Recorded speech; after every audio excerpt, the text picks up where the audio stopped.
El día que casi muero, no fue un desconocido quien intentó matarme. Fue mi madre. Y mi padre la ayudó. No con gritos. No con violencia. Sino con una sonrisa elegante, una copa de cristal. Y el aplauso de la alta sociedad como telón de fondo. Esa noche entendí algo que me tomó 23 años aceptar. El peligro no siempre viene de afuera. A veces duerme en tu misma casa, se sienta a tu mesa. Y te llama hijo.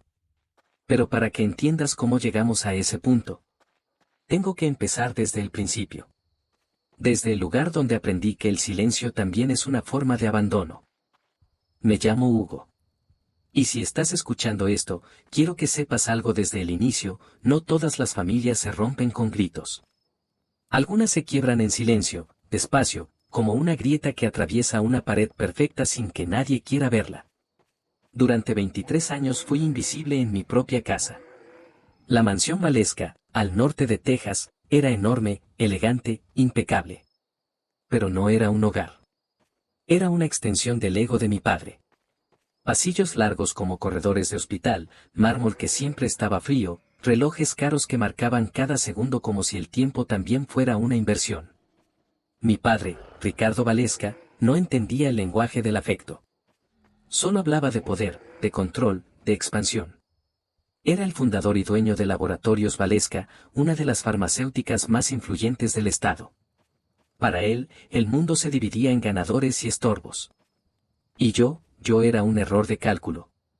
Desde pequeño mostré interés por la naturaleza. Mientras otros niños querían ser empresarios o doctores, yo preguntaba por qué los ríos cambiaban de color, por qué los peces morían, por qué nadie parecía hacerse cargo. Mi padre decía que era una fase. Luego dijo que era una debilidad. Eso no sirve para nada, me dijo el día que anuncié que estudiaría ciencias ambientales. Eso no deja dinero. Mi madre, Beatriz, no dijo una palabra. Solo asintió. Ella nunca necesitó gritar para herir. Su especialidad era ignorar. Y entonces estaba Iván. Mi hermano menor. El hijo dorado. El orgullo. Iván no era más inteligente que yo, pero tenía algo que mis padres adoraban, sabía agradar. Sabía sonreír en el momento justo, decir lo correcto, hacer sentir importantes a los demás. Para Ricardo y Beatriz, eso era éxito. Si Iván sacaba una nota promedio, había celebración. Si yo obtenía una medalla de honor, Beatriz la guardaba en un cajón. No hay que presumir, decía. No vayas a opacar a tu hermano. Aprendí a callar. A no ocupar espacio. A existir lo menos posible. La única persona que me veía de verdad era mi abuela Elena. Ella había sido la primera esposa de mi abuelo, antes de que el dinero corrompiera todo. Cuando enfermó, fui el único que se sentaba horas a escucharla. Hablaba de culpa, de errores, de cómo la ambición devora a los suyos. Antes de morir, me tomó la mano con una fuerza inesperada. Esta familia se va a destruir, me dijo. Tú decides si quieres ser parte de eso o si quieres sobrevivir. No entendí sus palabras hasta después de su funeral. Semanas más tarde, un abogado me llamó. Mi abuela había creado un fideicomiso a mi nombre. $8 millones. El dinero se liberaría el día de mi graduación universitaria. Y entonces todo cobró sentido. Las miradas nuevas. Las sonrisas repentinas. El interés fingido. Yo no era un hijo. Era una caja fuerte. Después de años de indiferencia, mi padre empezó a buscarme. Deberíamos almorzar, decía. Hablar del futuro. Mi madre preguntaba cómo estaba, qué necesitaba. Iván me escribía mensajes larguísimos hablando de unión familiar. Todo era tan artificial que dolía. Laboratorios Valesca estaba pasando por lo que llamaban una reestructuración. En la prensa se hablaba de ajustes internos, pero yo veía algo más, despidos silenciosos, auditorías postergadas, demandas que desaparecían. En la universidad, mi proyecto final consistía en analizar el impacto ambiental de industrias farmacéuticas en Texas.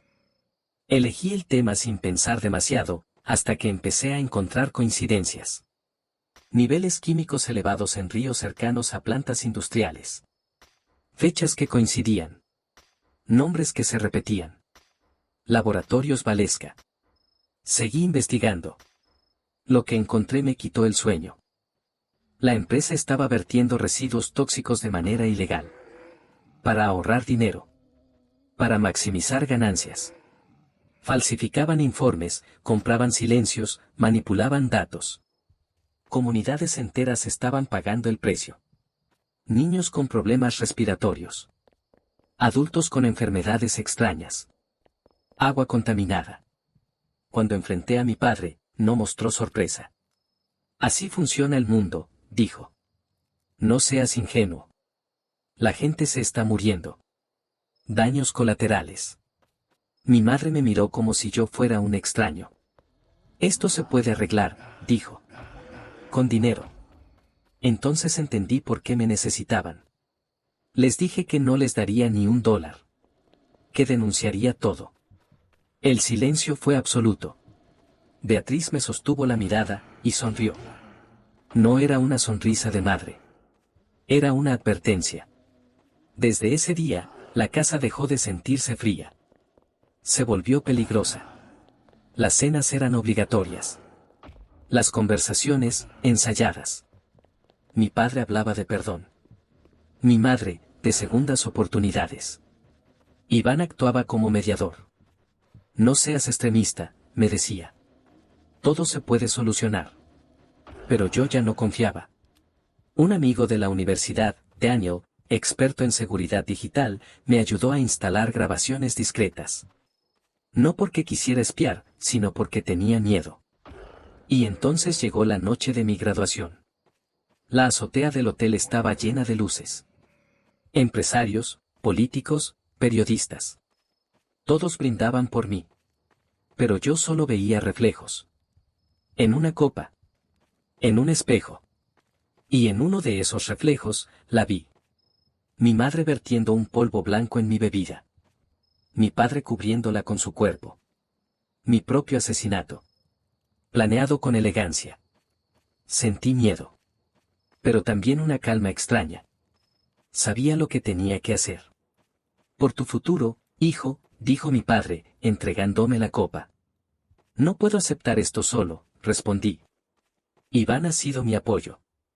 Mi hermano sonrió, encantado. Bebe tú, le dije. Como símbolo de nuestra unión. Iván no dudó. Bebió. Iván cayó al suelo como un cuerpo sin alma. Su cabeza golpeó el mármol. Su boca se torció. Su cuerpo comenzó a sacudirse de una forma que jamás olvidaré. Gritos. Copas rompiéndose. Gente retrocediendo como si la muerte fuera contagiosa. Mientras todos entraban en pánico. Yo no podía moverme.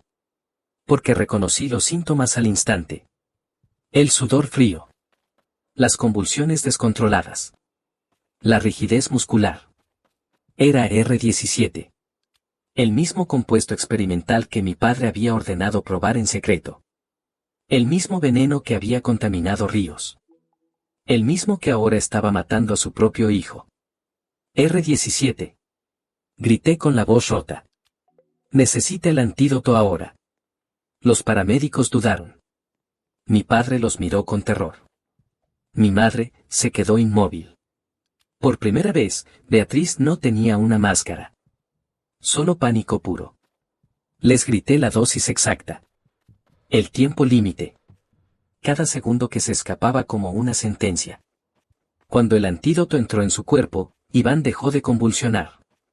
Silencio. Un silencio tan pesado que dolía respirar. Iván sobrevivió. Mis padres, no. No esa noche. Pero tampoco volverían a ser los mismos.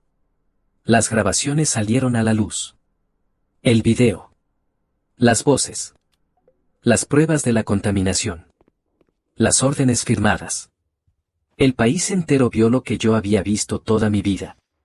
Un imperio construido sobre mentiras, veneno y desprecio. Ricardo Valesca fue condenado a 15 años de prisión.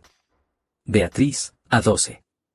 Cuando Iván despertó en el hospital y entendió que la copa envenenada no era para él. Que nuestros padres habían intentado matarme. Y que casi lo matan a él por error. Lloró como nunca lo había visto llorar. Me tomó la mano. No como hermano favorito. No como hijo dorado. Como un ser humano roto. Siempre pensé que tú eras el problema, me dijo, con la voz hecha pedazos. Y ahora sé que eras el único que veía la verdad. Hoy uso los 8 millones que mi abuela me dejó. No para vengarme, sino para reparar. Los ríos que mi padre envenenó están siendo limpiados. Las comunidades olvidadas, escuchadas. Iván estudia leyes. Dice que quiere luchar contra lo mismo que casi lo mata. Y yo aprendí algo que nadie me enseñó en casa. La sangre no siempre significa familia. La familia es quien no te sacrifica por conveniencia.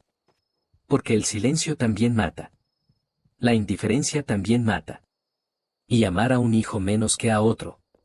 Deja heridas que ni el dinero puede cerrar. Seamos justos si queremos mejores resultados en nuestra vida. Y tratemos a nuestros hijos con el mismo amor. Con el que alguna vez deseamos haber sido tratados. Porque a veces, el veneno no está en la copa. Está en el corazón de quienes dicen llamarse familia.